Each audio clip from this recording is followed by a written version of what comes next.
and pranam to all of you. Again, I am coming back to my channel, Lasit Government Rule Guru. Today, I will discuss again the sexual harassment of women at workplace, Prevention, Prohibition and Redressal Act 2013. It means POS Act 2013, Part 2. In this part, I will discuss 15 MCQs. And also briefly, I will explain Section 4 to Section 7. Section 4, Constitution of Internal Complaints Committee.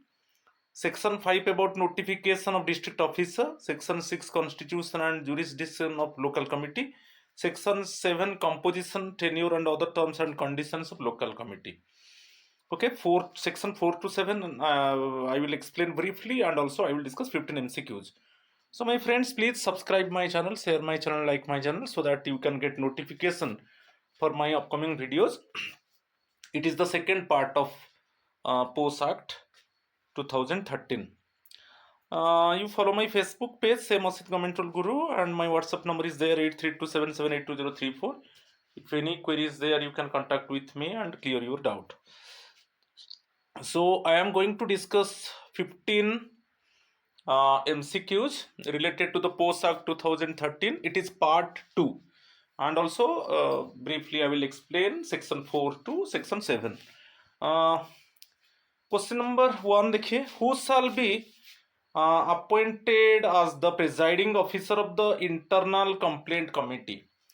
So आपको मालूम होगा कि every institution, every organization, they must have ICC, internal complaint committee, right? तो इसमें 4 options है. Any woman employee of the organization, a senior level woman employee from within the workplace, a senior male employee from HR, an external legal advisor. 4 options दिया है. आप देखिए section 4, देखिए इसको भी मैं क्लियरली एक्सप्लेन करूंगा. सेक्शन 4 में आप देखिए क्लियरली दिया है, आईसीसी का जो प्रेजाइडिंग ऑफिसर होगा, मेनली जो चेयरमैन होगा, वो senior level woman employ from within the workplace. Okay, जो भी वोमैन एम्प्लॉय वो बेसिकली प्रेजाइडिंग ऑफिसर होगा, वो सीनियर लेवल में रहेगा. ठीक है, यदि सीनियर लेवल में बहुत ऑफिसर्स है तो एक्सपीरियंस हम देखेंगे. ठीक है, तो सीनियर लेवल मीन्स रैंक, जिसका हायर रैंक होगा उसी को देखेंगे. Higher rank woman employ. यदि हायर रैंक में बहुत वोमैन एम्प्लॉय है तो हम एक्सपीरियंस देखेंगे, जिसका ज्यादा एक्सपीरियंस है. ठीक है, क्लियर? तो option B is the correct answer. So I will explain in section 4. I will explain actually who are the members of the ICC. ठीक है, चलो question number 2. what is the key qualification for the presiding officer in the ICC? जो internal complaint committee का जो presiding officer है उनका क्या qualification होना चाहिए? 4 options: legal background, external consultant, woman employed at a senior level at the workplace, experience in finance. तो 4 options जो है, option C is the correct answer. हमको देखना है कि high rank actually women employ जो हायर रैंक में है, और if we find many it means female employ in higher rank, तो उसमें हम एक्सपीरियंस देखेंगे, जिसका ज्यादा एक्सपीरियंस है. ओके, फर्स्ट में हम देखेंगे हायर रैंक वुमेन एम्प्लॉय. ठीक है, उसको देखेंगे. यदि हायर रैंक में बहुत so many it means women employees are there, तो हम वहां पर एक्सपीरियंस देखेंगे. तो ये option C is the correct answer, right? Question number 3. What is the maximum tenure of the presiding officer and members of the ICC? ये जो post act prevention of sexual harassment act 2013 में जो हमारा internal complaint committee में जो presiding officer है, जो chairman है और जो अदर मेंबर्स है, उनका टेन्योर क्या रहेगा, मैक्सिमम टेन्योर क्या रहेगा? Option 3 years, 2 years, 1 year, 5 years. So उसमें क्लियरली मेंशन है मैक्सिमम जो टेन्योर रहेगा 3 years. Option A is the correct answer. ठीक है, question number 4. What is the minimum number of employ members excluding presiding officer in the ICC, internal complaint committee? आप जो presiding officer है उनको छोड़ दीजिए, उनके अलावा minimum employ members. Okay, every institution, every organisation में आईसीसी होना चाहिए. Okay, to receive the sexual harassment. ओके, तो उसमें यहां पर क्वेश्चन पूछा है कि minimum number of employ members, ये देखिए minimum number of employ members, ठीक है, कितना एम्प्लॉय पर्टिकुलर ऑर्गेनाइजेशन का, कितना एम्प्लॉय उनका जो पर्टिकुलर ऑर्गेनाइजेशन का जो आईसीसी कंप्लेंट जो इंटरनल कंप्लेंट कमिटी रहेगा उसी ऑर्गेनाइजेशन का कितना एम्प्लॉय मेंबर्स रहेंगे। तो मिनिमम आप देखिए इसमें क्लियरली मेंशन है minimum 2, option B is the correct answer. उसको भी मैं एक्सप्लेन करूंगा जब सेक्शन 4 को मैं ब्रीफली एक्सप्लेन करूंगा तब आपको आइडिया मिल जाएगा। तो minimum number of employ members 2, option B is the correct answer. Question number 5, at least what percentage of ICC members should be women. जो इंटरनल कंप्लेंट कमिटी मेंबर्स रहेंगे तो कितना परसेंटेज एक्चुअली वुमेन रहेंगे, कितना परसेंटेज एक्चुअली फीमेल मेंबर्स रहेंगे, वो important है।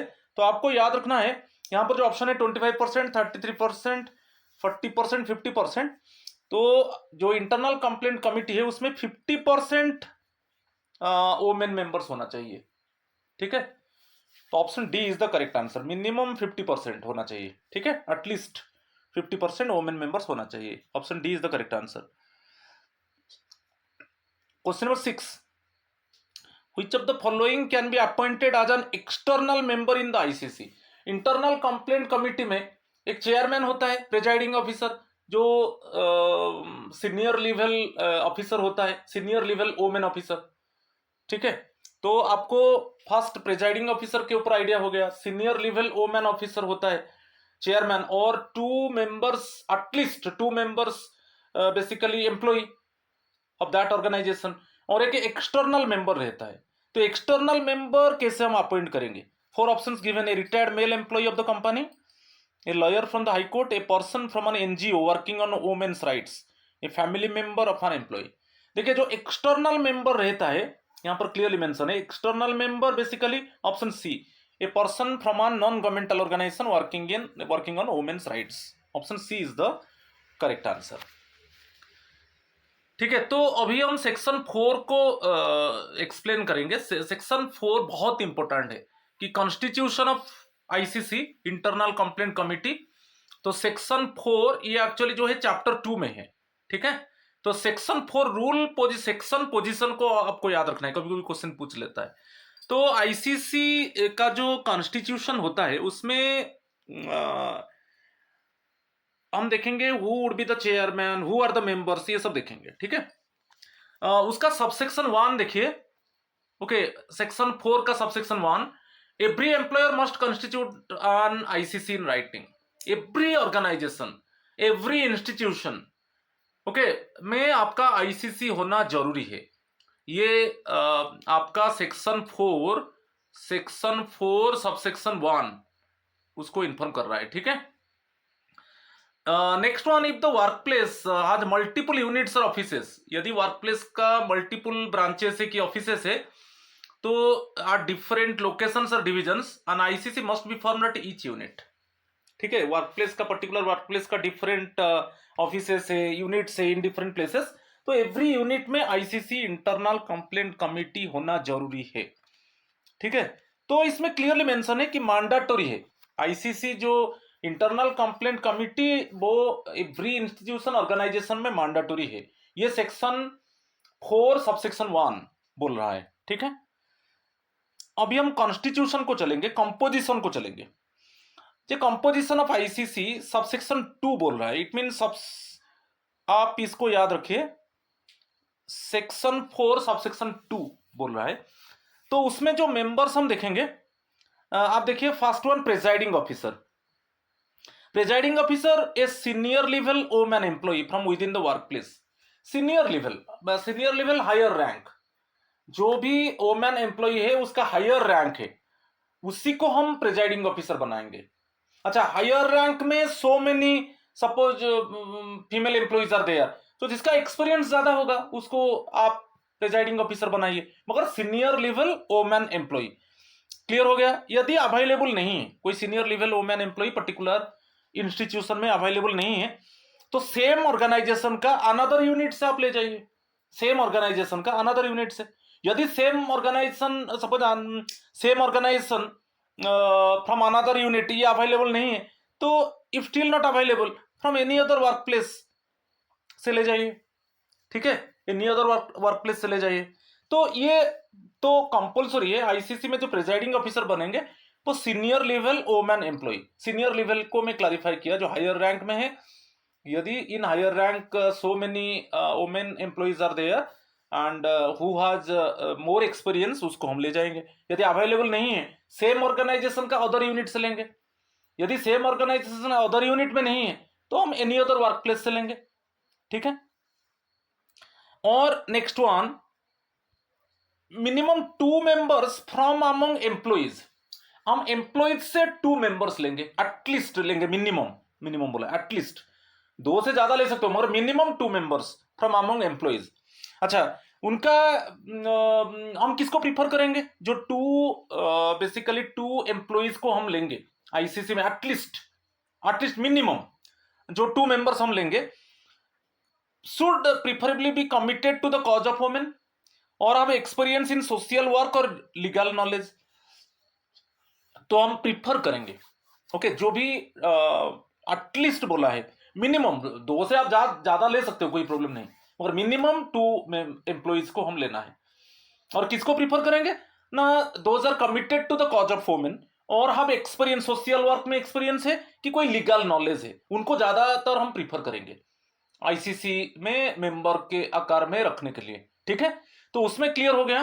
तो एटलीस्ट यहां पर एटलीस्ट 2 एम्प्लॉइज, एटलीस्ट 2 एम्प्लॉइज, और ये जो एटलीस्ट 2 एम्प्लॉइज है, मिनिमम 2 मेंबर्स है, किसको प्रीफर करेंगे ना? जो committed to the cause of women और जिनका सपोज सोशल वर्क के ऊपर एक्सपीरियंस है कि लीगल नॉलेज है, उनको ज्यादातर हम प्रीफर करेंगे, ठीक है। नेक्स्ट वन, एक एक्सटर्नल मेंबर लेंगे। एक एक्सटर्नल मेंबर कहां से लेंगे? From an NGO, non governmental organisation और any association committed to the cause of women. और जो पर्सन को लेंगे ना वो फैमिलियर विद सेक्सुअल हरासमेंट। तो ये 2 ऑप्शन है, ठीक है। जो एक्सटर्नल मेंबर लेंगे, बेसिकली मेंबर फ्रॉम एनजीओ और any association, it means those are committed to the cause of women. और जो पर्सन को लेंगे suppose who is familiar with sexual harassment. तो ये दोनों को देख लीजिए, क्लियर हो गया। तो आपका एक प्रिजाइडिंग ऑफिसर और एटलीस्ट 2 एम्प्लॉइज और 1 एक्सटर्नल मेंबर। और एक्सटर्नल मेंबर कहां से लेंगे वो भी बोल दिया। और कॉन्स्टिट्यूशन में आप जब देखेंगे, ध्यान देंगे, 50% वोमेन होना चाहिए, ठीक है, 50% वोमेन होना चाहिए, at least 50% of the ICC members must be women. Internal complaint committee members जो 50% हमारा वोमेन रहेंगे, उसको ध्यान देना है, ठीक है, क्लियर। तो उसमें कोई कंफ्यूजन नहीं है। बाकी नेक्स्ट देखेंगे उनका टेन्योर के ऊपर देखेंगे, वो सब सेक्शन 3 बोल रहा है। Sub section 3 mean section 4 sub section 3। जो presiding officer and all members, उनका जो they hold office for a maximum of 3 years from the date of nomination. जिस डेट में आपको उनका नॉमिनेट किया गया उससे वो उनका जो टेन्योर पीरियड रहेगा मैक्सिमम 3 इयर्स रहेगा। 3 इयर्स के बाद फिर हम चेंज करेंगे, ठीक है, क्लियर। इसके ऊपर क्वेश्चन आता है। और अलाउंस के ऊपर देखेंगे, जो एक्सटर्नल मेंबर है, allowance for external member. External member में बताया एक एक्सटर्नल मेंबर हम आईसीसी में रखेंगे जो एनजीओ, फ्रॉम एनजीओ और एसोसिएशन और from any association, okay, any person from NGO और association who is committed to the cause of women और who is very much familiar with the sexual harassment, उनको रखेंगे। तो उनको हमको the NGO or external members shall be paid fees or allowances as prescribed by the employer। जो employer है, ठीक है, चाहे गवर्नमेंट हो प्राइवेट हो, वो जो प्रिस्क्राइब करेंगे उसके हिसाब से एक्सटर्नल मेंबर को फी पेड किया जाएगा और अलाउंसेस दिया जाएगा, ठीक है। और जो उनको फी और अलाउंस मिलेगा वो actually it is prescribed by the employer, ठीक है। और जो सबसेक्शन 5 बोल रहा है, ओके, ग्राउंड्स फॉर रिमूवल, तो इट मीन सेक्शन 4 सबसेक्शन 5 को हम देखेंगे। जैसे प्रिजाइडिंग ऑफिसर है, जो मेंबर्स है आईसीसी का, कौन सा ग्राउंड में उनको रिमूव कर दिया जाएगा। एक है वायोलेट प्रोविजंस ऑफ सेक्शन 16, इसको याद रखिए, कॉन्फिडेंशियलिटी। जो कॉन्फिडेंशियलिटी है, यदि वो कॉन्फिडेंशियलिटी को डिस्क्लोज कर देते हैं तो उनको रिमूव कर दिया जाएगा, क्योंकि वो वायोलेट कर दिए। वायोलेट प्रोविजंस ऑफ सेक्शन 16 को याद रखिए, कॉन्फिडेंशियलिटी। ये जो ICC internal complaint committee members है, जो भी इन्वेस्टिगेशन हो रहा है वो बहुत कॉन्फिडेंस है, तो उसको कॉन्फिडेंस में रखना चाहिए, उसको किसी को भी डिस्क्लोज नहीं करना चाहिए। और कोई क्रिमिनल, कोई member suppose convicted under inquiry for a criminal offence में, सपोज कोई कन्विक्टेड है, कोई इंक्वायरी चल रहा है, रिमूव कर दिया जाएगा। फाउंड गिल्टी और अंडर डिसिप्लिनरी इंक्वायरी चल रहा है कि ultimately after disciplinary inquiry it is detected that actually the particular member is guilty one, तो उस केस में रिमूव कर दिया जाएगा। नेक्स्ट है abuse their position making their continuation against public interest. जो पब्लिक इंटरेस्ट में काम करना चाहिए मगर वो जो काम कर रहे हैं अगेंस्ट पब्लिक इंटरेस्ट, वहां पर रिमूव कर दिया जाएगा। यदि कोई पोस्ट वैकेंट हो जाएगा, फिर उसको न्यू नॉमिनेशन किया, वैकेंसीज ड्यू टू रिमूवल और other reasons must be filled by fresh nomination following the same rule. Same rule के हिसाब से फ्रेश नॉमिनेशन होगा। यदि कोई किसी मेंबर को रिमूव कर दिया गया और किस रीजन के वजह से सपोज वैकेंट हो गया, फ्रेश नॉमिनेशन होगा सेम रूल के हिसाब से। तो ये बहुत इंपॉर्टेंट था सेक्शन 4, जो constitution and composition of internal complaint committee. Every organisation, every institution में आईसीसी होना चाहिए, और आईसीसी का प्रिजाइडिंग ऑफिसर हम किसको चूज करेंगे, और जो एम्प्लॉइज रहेंगे, जो एटलीस्ट 2 एम्प्लॉइज, ठीक है, किसको प्रीफर करेंगे, जो एटलीस्ट 2 एम्प्लॉइज हम लेंगे, किसको प्रीफर करेंगे, और बाकी एक एक्सटर्नल मेंबर लेंगे, और उनका टेन्योर कैसे रहेगा, और जो एक्सटर्नल मेंबर सपोज एनजीओ की कोई एसोसिएशन से ले रहे हैं उनको कैसे अलाउंस पेमेंट किया जाएगा, और क्या ग्राउंड रहेगा कि उनको भी रिमूव किया जा सकता है, कौन सा क्या क्या कंडीशन में। ठीक है, क्लियर। चलो नेक्स्ट क्वेश्चन नंबर 7 देखेंगे। Who has the power to notify a district officer under the post act 2013। Every district में एक्चुअली एक डिस्ट्रिक्ट ऑफिसर का अपॉइंटमेंट होता है, ठीक है। तो वो डिस्ट्रिक्ट ऑफिसर एक्चुअली किसके पास पावर है, किसका नोटिफिकेशन से एवरी डिस्ट्रिक्ट में एक डिस्ट्रिक्ट ऑफिसर एक्चुअली वो रहेगा और वो चेक करेगा कि जो पोस्ट एक्ट है वो प्रॉपरली इंप्लीमेंट हो रहा है कि नहीं, ठीक है। तो who has the power to notify? 4 options, president of India, appropriate government, supreme court, ministry of women and child development only. यहां पर है अप्रोप्रिएट गवर्नमेंट, चाहे सेंट्रल गवर्नमेंट की स्टेट गवर्नमेंट है, एक्चुअली वो डिसाइड करेंगे कि डिस्ट्रिक्ट में एक्चुअली ऑफिसर डिस्ट्रिक्ट ऑफिसर रहेंगे, और he or she must check whether the post act 2013 properly implemented or not, कि in every organisation under his jurisdiction actually they form internal complaint committee or not, or local complaint committee is functioning properly or not, आगे में हम discuss करेंगे। मगर यहां पर जो answer है option B is the correct answer. अच्छा, सेक्शन 5 को देखेंगे। सेक्शन 5 ये डिस्ट्रिक्ट ऑफिसर के ऊपर है। रूल पोजीशन को याद कीजिए, notification of district officer, post act 2013, ये भी चैप्टर 3 में है। द अप्रोप्रिएट गवर्नमेंट, सेंट्रल और state, may notify any of the following officials as the district officer for the purpose of implementing the post act in a district।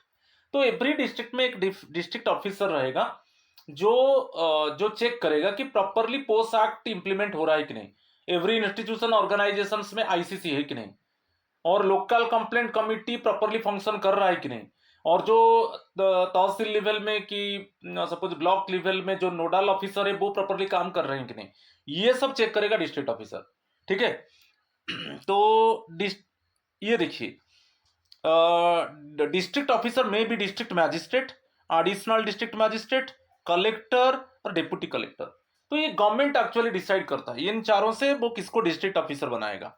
मगर यहां पर आपको options देखना है कि district magistrate, additional district magistrate, collector, deputy collector, उनमें से एक को चूज किया जाएगा district officer. So this officer is responsible for ensuring the effective implementation of the post act. Including the constitution and functioning of the local complaint committee in the district. Post act properly implement हो रहा है कि नहीं, और जो local complaint committee होगा, अभी मैं लोकल कंप्लेंट कमिटी के ऊपर बताऊंगा आपको, तो लोकल कंप्लेंट कमिटी वो फंक्शन ठीक से कर रहा है कि नहीं। ठीक है, तो ये सेक्शन 5 बता रहा है पोस्ट एक्ट 2013 का। ठीक है, क्वेश्चन नंबर 8 अब देखिए, the local committee is constituted by. Local committee को कौन, एक लोकल कंप्लेंट कमिटी है। एवरी इंस्टीट्यूशन ऑर्गेनाइजेशन में इंटरनल सो दो चीजें, एक इंटरनल कंप्लेंट कमिटी है, एक लोकल कंप्लेंट कमिटी है।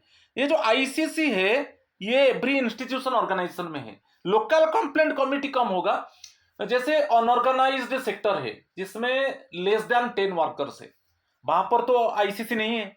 जो लेस देन 10 जहां पर वर्कर्स है, सपोज आप फार्मिंग ले जाइए, कि सपोज आप राइस मिल की, यानी बेकरी फैक्ट्री की, आपका आप ये ले जाइए suppose flour mill, ice cream factory, जिसमें लेस देन 10 वर्कर्स है, जिसको हम अनऑर्गेनाइज सेक्टर बोलते हैं। So less than 10 workers means वहां पर आईसीसी नहीं है, इंटरनल कंप्लेंट कमिटी नहीं है, तो वहां पर लोकल कंप्लेंट कमिटी उनके लिए काम करेगा। और बाकी एक है, जैसे एम्प्लॉयर है, यदि एम्प्लॉयर के ऊपर चार्ज लगता है तब वो लोकल कंप्लेंट कमिटी को जाएगा। ठीक है, तो दो चीज लोकल कंप्लेंट कमिटी दो में आता है, एक है जो इनफॉर्मल सेक्टर व अनऑर्गेनाइज सेक्टर जहां पर लेस देन 10 वर्कर्स है, और एक है यदि एम्प्लॉयर खुद एम्प्लॉयर के ऊपर चार्ज लगता है तब वो लोकल कंप्लेंट कमिटी में जाएगा। अदरवाइज अदर जो ऑर्गेनाइजेशन इंस्टीट्यूशन है आईसीसी है, बिकॉज ये दो केस में एक्चुअली आईसीसी काम नहीं करेगा। ठीक है, तो यहां पर जो है local complaint committee constituted by district officer. Option D, every district में एक डिस्ट्रिक्ट ऑफिसर है। अभी मैं बताया कि जो सेक्शन 5 में क्लियरली मेंशन किया है। So who would be the district officer actually, तो district officer actually appointed by the appropriate government, may be DM, may be ADM, may be collector, may be sub collector. ठीक है, तो option D is the correct answer. यहां पर देखिए question number 9, a local committee is required in cases. किस case में local complaint committee चाहिए? Local complaint committee में अभी बताया था जहां पर लेस देन 10 वर्कर्स है। लेस देन 10 वर्कर्स हमारा बेसिकली अनऑर्गेनाइज्ड सेक्टर है, इनफॉर्मल सेक्टर में। और एक है यदि खुद एम्प्लॉयर के ऊपर चार्ज लगता है, यदि एम्प्लॉयर के ऊपर चार्ज लगता है तो इस केस में मैटर किसके पास जाएगा? वो लोकल कंप्लेंट कमिटी के पास जाएगा। अदरवाइज अदर इंस्टीट्यूशन ऑर्गेनाइजेशन तो आईसीसी है, मगर ये दो केस में आईसीसी नहीं है। ठीक है, तो अभी आपको आंसर मिल गया, तो option A is the correct answer. There are less than 10 workers और the complaint is against the employer himself, तो इस केस में लोकल कंप्लेंट कमिटी को जाएगा। ठीक है, तो option A is the correct answer. चलो question number 10, what is the time limit for the nodal officer to forward a complaint to the local committee? एक है डिस्ट्रिक्ट ऑफिसर है। ठीक है, ये तो पूरा डिस्ट्रिक्ट में उनका पावर है। वो देखेंगे कि सपोज एवरी अंडर में, इनका अंडर में जो भी ऑर्गेनाइजेशन इंस्टीट्यूशन है वो, उसमें जो आईसीसी है वो प्रॉपर्ली फंक्शन कर रहा है कि नहीं, और बाकी जो लोकल कंप्लेंट कमिटी है वो प्रॉपर्ली फंक्शन कर रहा है कि नहीं। तो ये तो डिस्ट्रिक्ट लेवल में हो गए। और एक है सपोज ब्लॉक लेवल में, हम ब्लॉक है कि तहसील है उस लेवल में जाएंगे तो एक नोडल ऑफिसर है, ब्लॉक लेवल में नोडल ऑफिसर। ठीक है, कि जैसे आप अर्बन एरियाज में जाएंगे म्युनिसिपल आ जाता है, म्युनिसिपल कॉर्पोरेशन, तो उसके हिसाब से एक नोडल ऑफिसर बनेंगे। ठीक है, नोडल ऑफिसर के पास फर्स्ट इंफॉर्मेशन जाएगा, और नोडल ऑफिसर क्या करेगा? जो लोकल कंप्लेंट कमिटी है डिस्ट्रिक्ट लेवल में वहां पर जाएगा। तो डिस्ट्रिक्ट ऑफिसर एक नोडल ऑफिसर को चूज करते हैं। तो नोडल ऑफिसर ब्लॉक लेवल में, तहसील लेवल में वो हेड होते हैं। डिस्ट्रिक्ट का हेड है डिस्ट्रिक्ट ऑफिसर, मगर जो ब्लॉक लेवल तहसील लेवल में है वो नोडल ऑफिसर है। जैसे अर्बन एरियाज में म्युनिसिपल कॉर्पोरेशन के हिसाब से हम देखेंगे, म्युनिसिपल के हिसाब से एक नोडल ऑफिसर रहेंगे। तो फर्स्ट नोडल ऑफिसर को सपोज ब्लॉक लेवल में कि तहसील लेवल में, आप समझ रहे हो कि नहीं? यदि कुछ ऐसा सेक्सुअल हरासमेंट केस आता है नोडल ऑफिसर के पास, तो कितना दिन के अंदर नोडल ऑफिसर उसको लोकल कंप्लेंट कमिटी को भेजेगा? वही क्वेश्चन पूछा है। 24 hours, 3 days, 7 days, 15 days. It is option C is the correct answer, 7 days. यदि ब्लॉक लेवल में, तहसील लेवल में नोडल ऑफिसर है इंचार्ज, यदि कोई सेक्सुअल हरासमेंट रिलेटेड इंफॉर्मेशन जाता है नोडल ऑफिसर को, जिस डेट में जाएगा उसका 7 डेज के अंदर वो ये एक्चुअली इन्फॉर्म करेगा लोकल कंप्लेंट कमिटी को। बहुत टाइम लिमिट है, तो rural officer to forward a complaint to the local committee within 7 days. ठीक है, क्लियर। तो अभी हम देखेंगे सेक्शन 6। सेक्शन 6 में वो बोल रहा है लोकल कंप्लेंट कमिटी के ऊपर है, वो भी चैप्टर 3 में है, constitution and jurisdiction of local committee. First हम देखेंगे कि ये जो लोकल कंप्लेंट कमिटी कब कॉन्स्टिट्यूट होता है। हम तो ये देखा होगा एवरी इंस्टीट्यूशन ऑर्गेनाइजेशन में इंटरनल कंप्लेंट कमिटी है, तो फिर ये लोकल कंप्लेंट कमिटी का क्या, कॉन्स्टिट्यूशन का क्या जरूरत है। तो यहां पर देखिए, the district officer must constitute A local committee in every district. मैं अभी बताया था, district officer actually every district में एक लोकल कंप्लेंट कमिटी रहेगा, और उसका मेन पर्पज है, ये बहुत इंपॉर्टेंट, इसके ऊपर क्वेश्चन आता है। मेन पर्पज क्या है कि जो भी अनऑर्गेनाइज्ड सेक्टर है, कि इनफॉर्मल सेक्टर है, जहां पर लेस देन 10 वर्कर्स है, वहां पर तो आईसीसी नहीं है, इंटरनल कंप्लेंट कमिटी नहीं है, और जहां पर एम्प्लॉयर के ऊपर एक्चुअली चार्ज आ जाता है, सेक्सुअल हरासमेंट का चार्ज एम्प्लॉयर के ऊपर लगता है, तो ये दोनों कंडीशन में ये मैटर किसके पास जाएगा, लोकल कमिटी के पास जाएगा। ठीक है, क्लियर हो गया। तो फर्स्ट वन जो लेस देन 10 वर्कर्स है, जिस ऑर्गेनाइजेशन जिसको हम अनऑर्गेनाइज सेक्टर बोलते हैं, वहां पर आईसीसी नहीं है, और एक है यदि एम्प्लॉयर के ऊपर चार्ज लगता है, ये दोनों मैटर में वो इंफॉर्मेशन किसके पास जाएगा, लोकल कंप्लेंट कमिटी के पास जाएगा। ठीक है, नेक्स्ट वन नोडल ऑफिसर। तो जो डिस्ट्रिक्ट ऑफिसर है वो ब्लॉक, तालुका, तहसील, ओके, उसके हिसाब से एक नोडल ऑफिसर इंचार्ज बनते हैं। तो नोडल ऑफिसर को कौन अपॉइंटमेंट देता है, डिस्ट्रिक्ट ऑफिसर। और वैसा ही अर्बन एरियाज में वार्ड और म्युनिसिपैलिटी, उसके हिसाब से एक नोडल ऑफिसर बनते हैं। ठीक है, तो फर्स्ट जो यदि कोई घटना होता है तो फर्स्ट नोडल ऑफिसर के पास जाएगा, तो नोडल ऑफिसर उसको फॉरवर्ड करेगा within 7 days to the local complaint committee. तो nodal officer receive complaints and forward them to the local complaint committee within 7 days. इसके ऊपर क्वेश्चन आता है। ठीक है, तो नोडल ऑफिस, यहां पर क्वेश्चन आता है नोडल ऑफिसर को कौन अपॉइंटमेंट करेगा, डिस्ट्रिक्ट ऑफिसर। अच्छा, तो यदि नोडल ऑफिसर के पास इंफॉर्मेशन जाता है related to the sexual harassment, तब वो within how many days actually that matter can carry forward to the local complaint committee, so within 7 days. और जो क्लियर, और यहां पर जो ज्यूरिसडिक्शन है बेसिकली दो लोकल कमिटी का, वो विद इन डिस्ट्रिक्ट रहेगा। The local committee jurisdiction is the entire district रहेगा लोकल कमिटी का। तो एवरी ब्लॉक लेवल में, कि एवरी तालुका और तहसील लेवल में एक नोडल ऑफिसर रहेंगे, नोडल ऑफिसर के पास इंफॉर्मेशन जाएगा, तो नोडल ऑफिसर 7 डेज के अंदर वो कैरी फॉरवर्ड कर देगा वो इंफॉर्मेशन लोकल कंप्लेंट कमिटी को। अच्छा, लोकल कंप्लेंट कमिटी का ज्यूरिसडिक्शन क्या रहेगा, एंटायर डिस्ट्रिक्ट रहेगा लोकल कंप्लेंट कमिटी। और लोकल कंप्लेंट, ये जो एलसीसी है, लोकल कंप्लेंट कमिटी, उसका पर्पज क्या है ना, जिस ऑर्गेनाइजेशन में लेस देन 10 वर्कर्स है वहां पर आईसीसी नहीं है, जो अनऑर्गेनाइज सेक्टर, और यदि एम्प्लॉयर के ऊपर चार्ज लगता है, एम्प्लॉयर के ऊपर, जो मालिक के ऊपर चार्ज लगता है, तब वो एलसीसी को जाएगा। अदरवाइज अदर इंस्टीट्यूशन ऑर्गेनाइजेशन में तो आईसीसी है, इंटरनल कंप्लेंट कमिटी है। ठीक है, चलो question number 11, who shall be the chairman of the local complaint committee. जो लोकल कंप्लेंट कमिटी जो डिस्ट्रिक्ट ऑफिसर कॉन्स्टिट्यूट करेंगे, तो उसमें चेयरमैन कौन रहेगा, who shall be the chairman. 4 option, any women from the work place, eminent women in social work committed to women's cause, district collector, local MLA। यहां पर जो 4 option है, option B is the correct answer. Local complaint committee का जो presiding officer है, जो chairman है, वो एमिनेंट वोमेन, राइट, और जिनका सोशल वर्क के ऊपर नॉलेज है और committed to the women's cause. ठीक है, eminent women has knowledge on social work and very much committed to the women's cause। तो option B is the correct answer. She would be the chairman of the local complaint committee. इसको हम discuss करेंगे। अच्छा, question number 12 में एक ex officio member होता है local complaint committee में, तो वो एक्स ऑफिसियो मेंबर कौन रहेंगे, अभी हम देखेंगे। जो सेक्शन 7 आएगा उसमें कंपोजिशन को देखेंगे लोकल कंप्लेंट कमिटी का, तो उसके पहले मैं क्वेश्चन डिस्कस कर रहा हूं। जो एक्स ऑफिसियो मेंबर रहेंगे लोकल कमिटी का, एक ऑफिशियल मेंबर रहेगा, तो वो कौन रहेंगे, who is an ex officio member of the local committee, district जज, nodal officer, officer dealing with social welfare और women and child development, police inspector. यहां पर जो ऑप्शन सी, जो एक्स ऑफिसियो मेंबर रहेगा, basically the officer basically dealing with social welfare और women and child development, ठीक है। तो जो एक्स ऑफिसियो मेंबर रहेगा लोकल कंप्लेंट कमेटी का ना, जो who deal with social welfare, who deal with actually it means women and who deal with child development, वो एक एक्स ऑफिसियो मेंबर रहेंगे लोकल कमेटी में। Option C is the correct answer. Question number 13, what is the maximum tenure of the chairperson and members of the local complaint committee.